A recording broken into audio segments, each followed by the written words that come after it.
Hi guys, so for today's vlog, so may appointment later si Sky sa kanyang grooming.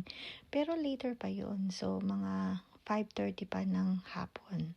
Pero syempre, sa ngayon, kakain muna tayo ng breakfast. Ayan, nakapagluto na ako ng spam, ng eggs, at ng fried fish. So hindi ko lang alam kung anong klaseng fish ito. Sana galunggong nga ito dahil paborito ko nga rin yung galunggong. At gumawa rin ako ng garlic fried rice. Ayan. So, tara, kain na tayo guys. So, tinawag ko na sila G-Style at si Kuya Jiro. So, bababa na rin daw sila maya-maya. At para sabay-sabay na rin kaming kumain. So, ayun nga, buti nga nakakuha ako ng appointment ni Sky dahil mahaba na rin yung mga buhok niya, lalo na yung mga nails niya. At para din maiwasan na magkasugat siya dahil nga pag mahaba yung kuko niya, may tendency na magkaroon siya ng sugat. So, ayan, kaya later dadalhin namin siya sa groomer kung saan namin lagi siyang pinapagroom. So, magaling talaga yung groomer niya dahil lagi siyang fully booked. So, natsambahan lang talaga namin na meron siyang available na 5:30. Pero later, siguro pag drop off namin kay Sky, magpunta muna kami at mag-grocery ng konti. Ayan.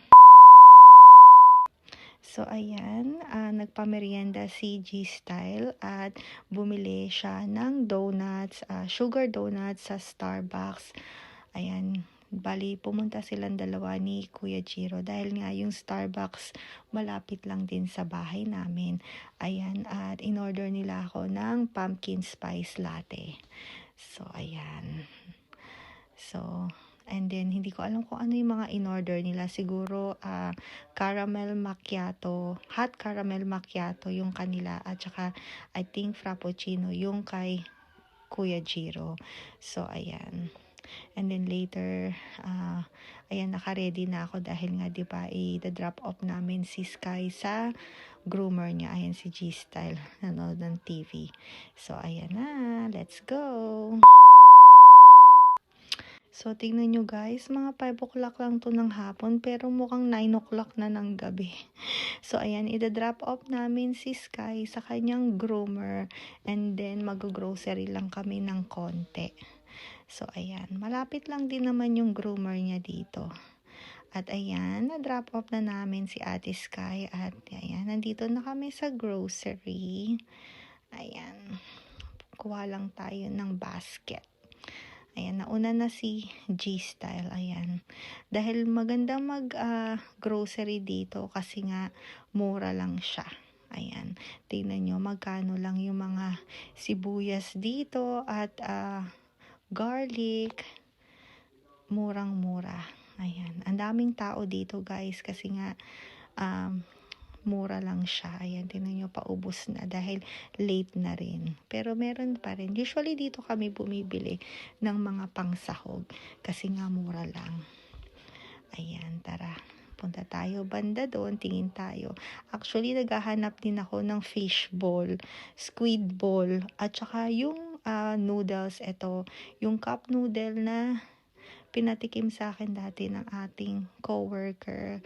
Hindi ko lang sure kung ito yun o yung isa. Siguro babalikan ko yung nasa left na noodles.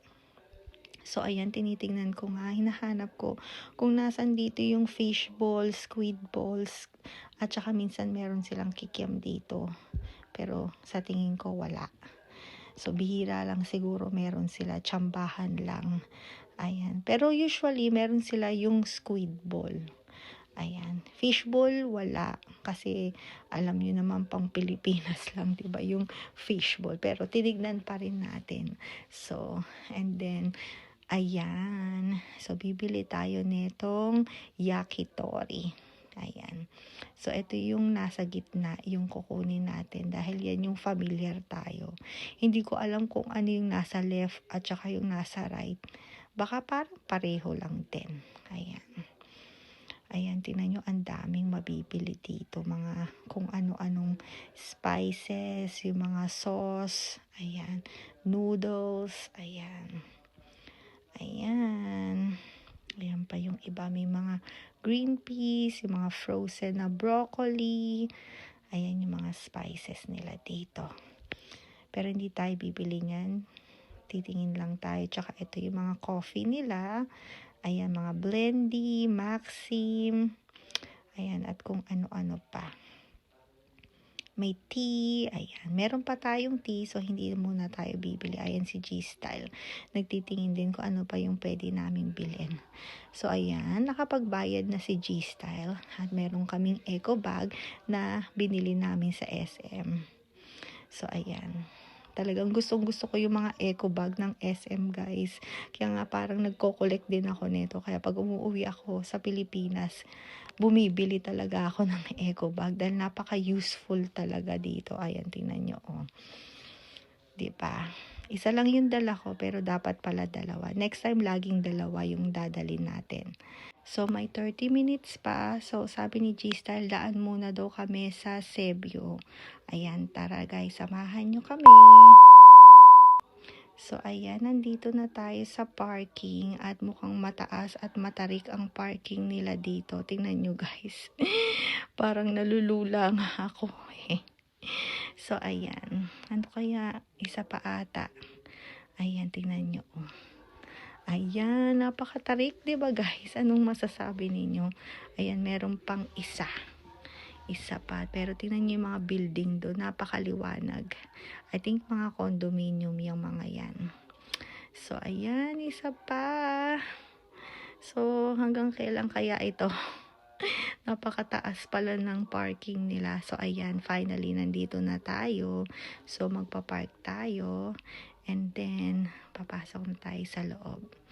So, ayan. Nauna na si G-Style sa akin. Sinusundan ko lang siya. So, ayan. Nandun daw banda yung elevator. Ayan. Sundan natin yung arrow. So, ayan. So, may 30 minutes pa dahil 1 hour daw yung grooming ni Sky. Usually 2 hours pero sabi sa amin 1 hour lang. Kasi siguro last na siyang i-groom. Kaya mabilis lang. So, ayan. Nandito na tayo. Tingin-tingin tayo. Pero actually talaga, titingin kami ng raketa ng pang pickleball. Ayan, dahil nga nauuso ang pickleball dito sa Japan at sa Pilipinas. At para na rin makapag-exercise din tayo kahit papaano. So, ayan. Bihira lang din kami nagpupunta dito. Ayan nga. Pero maganda dito kasi marami. Parang kompleto sila ng mga pang sports. Yung mga shoes, mga outfit, mga equipment, ayan. Kompleto sila dito. Mga energy drink, ayan. Tingnan nyo, o, diba? So, ayan yung mga outfit, pang outdoor, ayan. Ayan, tingnan nyo, o. At saka may mga branded din naman talaga dito, ayan. Under Armour, ayan, may Nike, ayan, may Adidas, ayan. At ito na, nandito na tayo banda, malapit, ayan, yung mga tennis racket, or badminton pala, at ito na yung mga tennis racket sa dulo. Sa kaliwa yung mga badminton, so malapit na natin makita yung pang pickleball. Ayan. Dahil si G-Style nung kabataan niya, naglalaro yan ng tennis. Ayan. Ito na siya guys. Ayan. May mga Yonex, Wilson. Yan lang yung mga familiar kong brand ng mga rackets. So, ito na yung bibilin natin guys. Tara, bayaran na natin sa counter. So, ayan, nakauwi na tayo at na-pick up na rin natin si Sky. So, tapos na siya sa kanyang appointment. So, ayan, ito yung binili namin.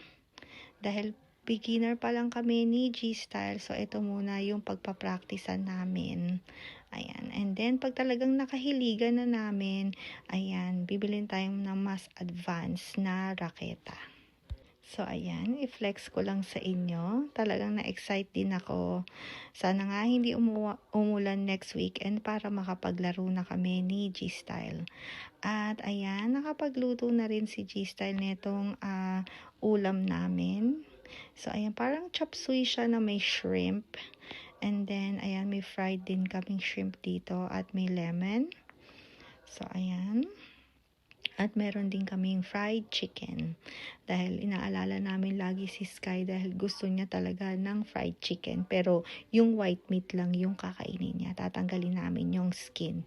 So usually ako naman yung kumakain ng skin ng chicken. So ayan, napakasarap. At may natira pang garlic fried rice na niluto ko kaninang umaga. So kakainin natin yan para hindi rin masayang.